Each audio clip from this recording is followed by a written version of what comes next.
Oke, bismillahirrahmanirrahim. Assalamualaikum warahmatullahi wabarakatuh. Oke, alhamdulillah pada kesempatan hari ini saya Supandi Wijaya Kusuma dengan NIM 22130029, mahasiswa aktif Universitas Nahdlatul Ulama Matraman Kampus A, mata prodi Pendidikan Agama Islam,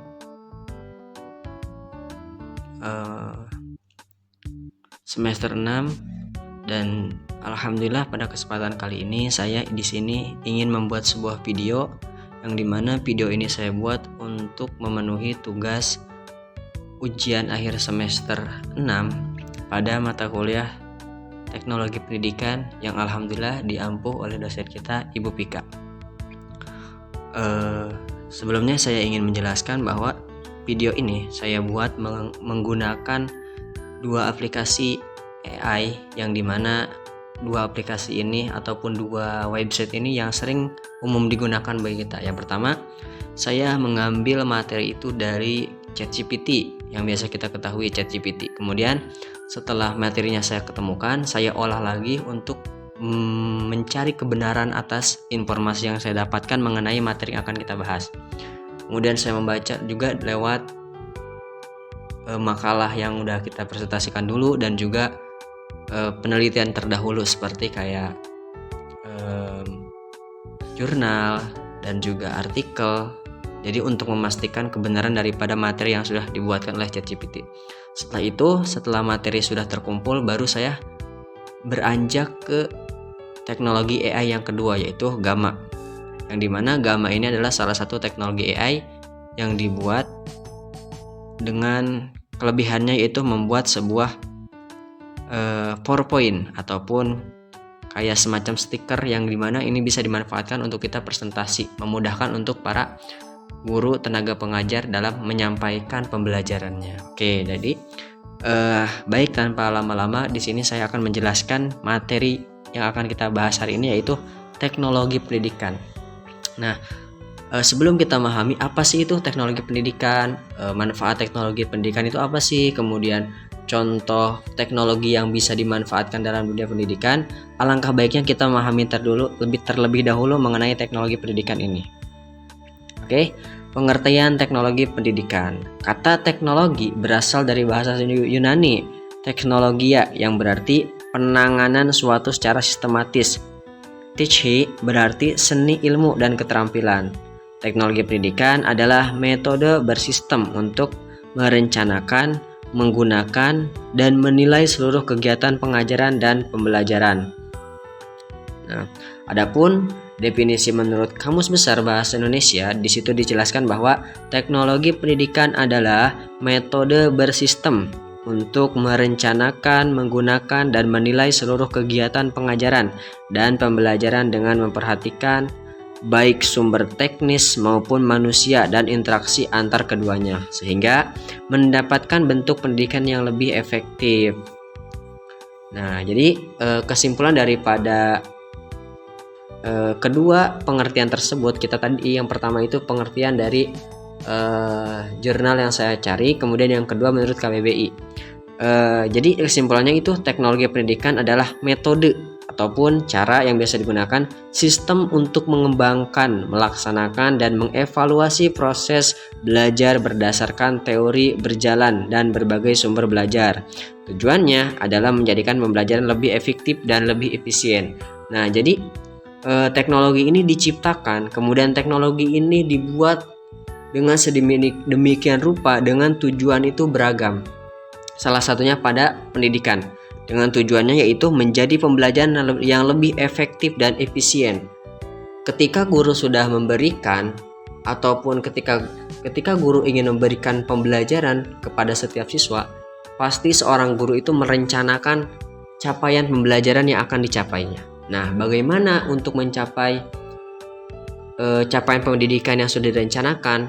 Berarti seorang guru itu harus bisa mengolah ataupun mencari tahu bagaimana caranya supaya materi yang dijelaskan oleh dia, tenaga pengajar, bisa tersampaikan kepada murid. Contohnya dengan memanfaatkan teknologi pendidikan, yang dimana udah kita jelaskan bahwa teknologi pendidikan ini bertujuan agar pembelajaran itu lebih efektif dan lebih efisien. Nah, jadi ntar kita jelasin lagi contoh-contohnya.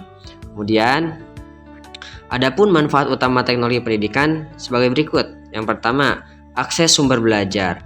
Mempermudah siswa mengakses berbagai sumber belajar. Nah, akses ini sangat penting karena kenapa? Setiap siswa pasti memiliki keterbatasan akses, mulai dari misalkan sekolah itu kurangnya tenaga pengajar, misalkan di suatu sekolah kurangnya guru pada suatu pembelajaran, kurangnya pengetahuan yang dimiliki oleh tenaga pengajar, bisa meminimalisir kekurangan-kurangan yang tadi dengan cara akses sumber belajar itu bisa dilalui menggunakan teknologi pendidikan. Jadi seperti itu, aksesnya akan lebih mudah. Kita bisa menggunakan beberapa teknologi seperti YouTube, kemudian Google untuk menanyakan materi-materi yang lebih mendalam. Kemudian pembelajaran personal. Pembelajaran dirancang khusus untuk kebutuhan dan minat siswa. Jadi kebutuhan yang tidak tercukupi oleh tenaga pengajar seperti pengetahuan yang kurang, pengetahuan yang minim akan lebih terjawab oleh dengan adanya teknologi. Misalkan seorang peserta didik lebih bisa langsung menanyakan tanpa menanyakan kepada gurunya. Misalkan ketika di rumah dia itu ingin mengerjakan PR, tapi ketika gurunya hilang koneksi, jadi bisa langsung tanyakan kepada internet yang lebih memudahkannya. Kemudian keterlibatan siswa. Teknologi membuat belajar lebih menarik dan meningkatkan keterlibatan. Nah, jadi teknologi ini bisa menarik minat dan juga membawa semangat. Karena kenapa? Teknologi bisa dimasukkan kepada metode belajar yang dimana siswa akan lebih interaktif semuanya. Misalkan contohnya kita membuat contoh video, kita membuat video pembelajaran bisa melihat di YouTube, ataupun seorang guru bisa membuat video pembelajarannya dengan video yang sudah guru buat. Jadi si siswa tidak merasakan yang namanya jenuh, tidak merasakan yang namanya bosan. Jika dia melihat sebuah video, mungkin rasa bosannya itu akan berkurang, walaupun tidak hilang, bisa jadi berkurang. Jadi seperti itu, karena metode yang diterapkan seperti memanfaatkan teknologi seperti YouTube, kemudian seperti video-video animasi yang mungkin menginspirasi dan juga memberikan wawasan yang lebih mendalam. Kemudian mempermudah akses sumber belajar, yang tadi udah jelaskan bahwa dengan akses belajar yang mudah, siswa lebih gampang mendapatkan suatu informasi.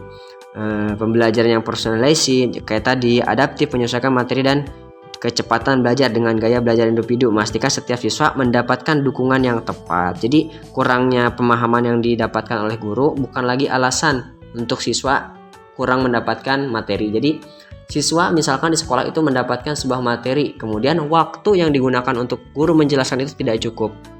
Nah, bisa jadi siswa setelah pulang guru memberikan sebuah tugas yang dimana bisa dikasihkan tugas untuk menggunakan teknologi, perhatikan video di YouTube, kemudian bisa guru membuat video lanjutan yang dikirimkan lewat WhatsApp ataupun lewat media sosial yang lainnya. Kemudian meningkatkan keterlibatan siswa. Siswa ikut terlibat dalam menggunakan teknologi. Jadi tidak hanya antara satu sisi doang, tapi semuanya ikut terlibat. Kemudian adapun contoh-contoh teknologi di sini hanya beberapa yang bisa saya sampaikan karena minimnya waktu yang diberikan. Jadi yang pertama, teknologi yang bisa kita gunakan untuk pembelajaran Zoom Meeting. Nah, platform konferensi video untuk pembelajaran jarak jauh dan kolaborasi. Video Zoom booming ini ketika, kalau seingat saya, di daerah-daerah saya, yaitu pada Corona. Karena di situ ada yang namanya sistem belajar secara daring, secara online. Jadi Zoom ini sangat bermanfaat, yang dimana kita tidak usah datang ke sekolah.